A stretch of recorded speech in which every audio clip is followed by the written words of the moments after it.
Sakata la kutekwa kwa aliyekuwa balozi wa Tanzania nchini Cuba, Humphrey Polepole,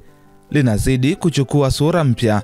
ikiwa ni siku chache tu zimepita tangu shirika la kimataifa linalotetea haki za kibinadamu duniani kote la Amnesty International kuitaka serikali ya Tanzania kufichua mara moja juu ya alipo Polepole, ambaye anadaiwa kutekwa na watu wasiojulikana nyumbani kwake jijini Dar es Salaam.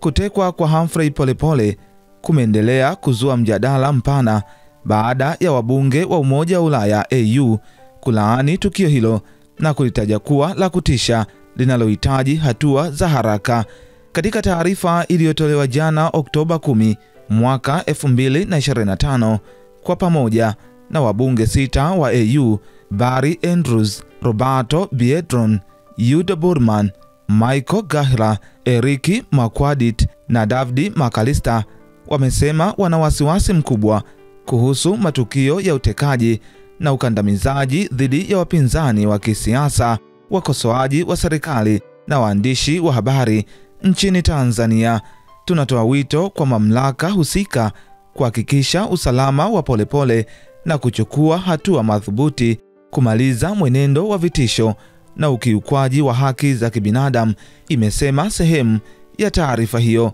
Wabunge hao wa Ulaya wameitaka serikali ya Tanzania kutoa majibu ya haraka juu ya kupotea kwa Humphrey Polepole na pia kuwaachia mara moja wote waliotekwa, kuhakikisha usalama wao na kuwawajibisha wahusika wa matukio ya utekaji nchini Tanzania.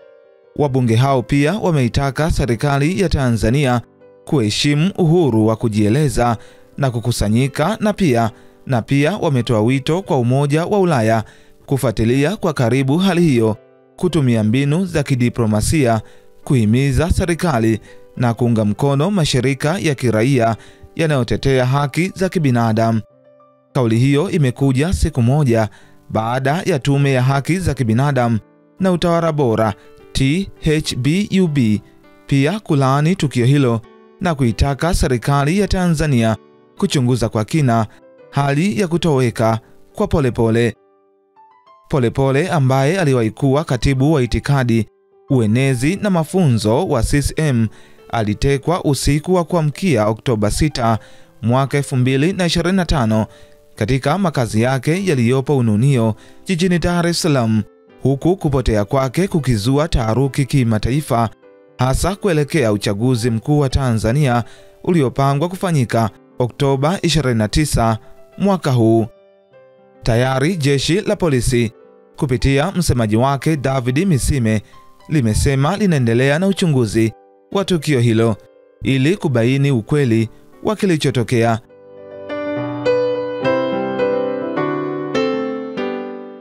Endelea kuifuatilia BMTV Tanzania.